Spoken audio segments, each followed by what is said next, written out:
This is 5 Star Life Radio on News Talk 95.3 Michiana's News Channel.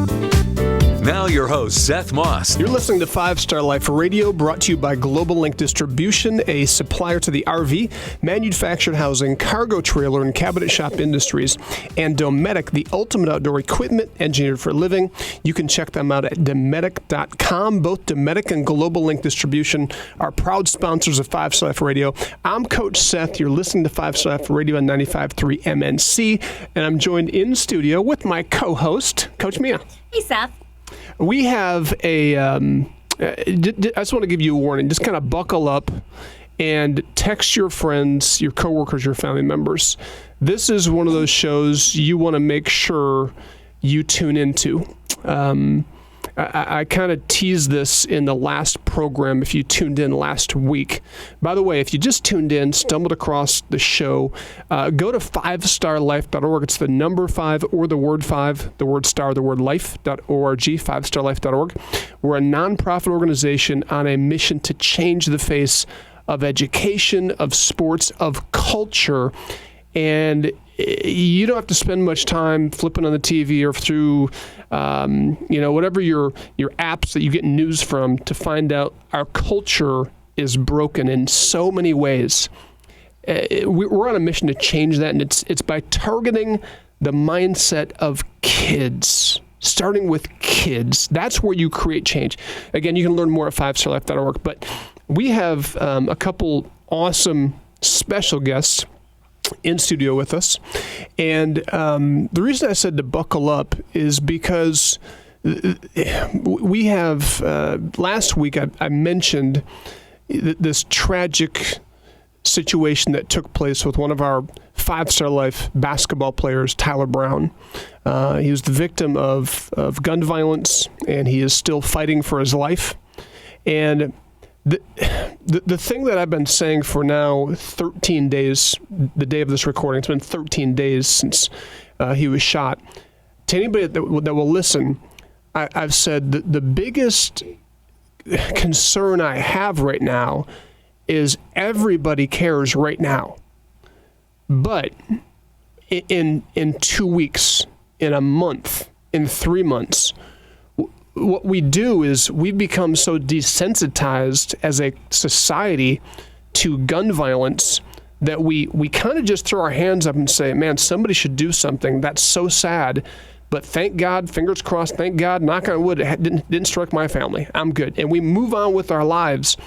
And personally, I wanted to make sure the situation with Tyler, it was not that way for me or 5 Star Life. So we actually began this journey with our guest, I think probably 6 weeks ago.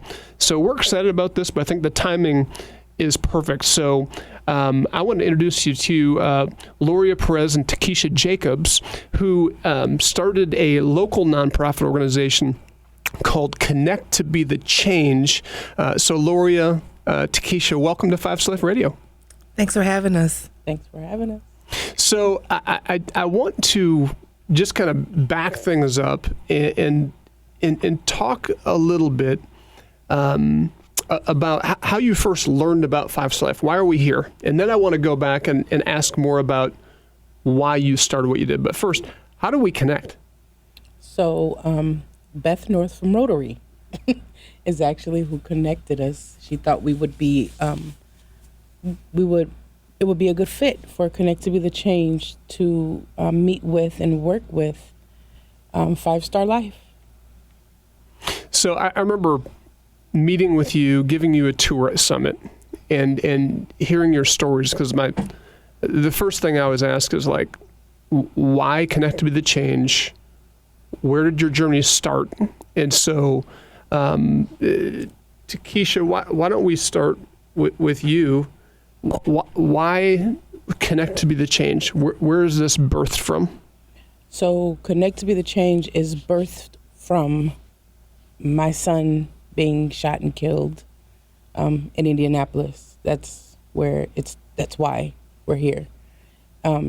Just to be honest, if he wasn't, I wouldn't be here. He was 15 years old. He was a star football player. Like, he played football all the way up until he played. He was a lineman, a fullback, DN, punter, and he loved football. The boy loved football. And so we went to visit family in Indianapolis, and he was shot. They thought he was someone else, and he was shot multiple times. And he was in the hospital for 9 days, and then he passed away. And a year later, I had a remembrance ceremony, and I met Lori there. She came, and she brought a wreath and a Bible and a cloth. I was wondering what the cloth was for. And I believe I asked her, and she told me it was for your tears. But she brought that, and I wasn't too friendly at the time. I didn't trust anybody. And so I kind of pushed her. I did push her away, not kind of. I was trying to push her away. But she was stubborn and wouldn't go nowhere. And so then I was like, okay, stop being mean and just see. And then it was the kids. My son's girlfriend at the time, she was 15, and she was like, Mama, you guys should talk to her. And I'm like, I don't know her.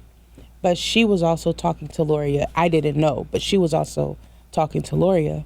And so I eventually stayed on the phone with Loria and started to engage more into the conversation of what she was talking about. And can I press pause right there? In Loria, this is where you two met, and you come to this remembrance ceremony. And what brought you there? And rewind and talk about your journey. Okay, what brought me there was the youth, mutual friends of her son and my son. So April 30th, 2017, I lost my son, Anthony, to gun violence as well. And I had to just find a way to know that I was not alone in this, that I'm not the only one who's losing children. I know we're losing children every day, but this was a little different. This hit me a little different, and I needed to be ensured that there were other mothers out there that was connected, other moms out there that, like how I was feeling inside, know that they're not alone. And so these kids, which were my biggest healing mechanism since 2017, showed me the way to Takisha. I mean, gun violence struck and hit her as well. And I felt like that was my call of duty.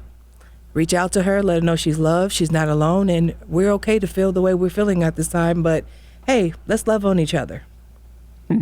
Loria, were you part of another organization at that time, or? Well, yes. Losing my son in 2017 was not new to me.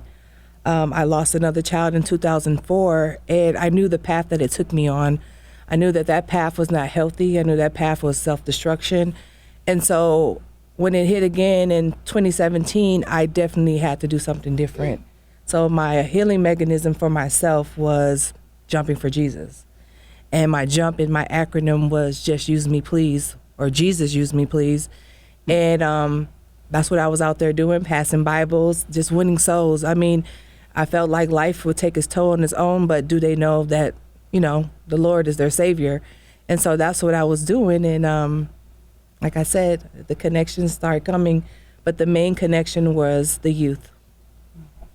And this is why I instantly fell in love with both of you and your mission. When tragedy strikes, people do one of two things. They go to a dark place, a bitter place, and just stay there. Or, and again, grieving is a part of healing. But at some point, I believe our faith compels us to move on.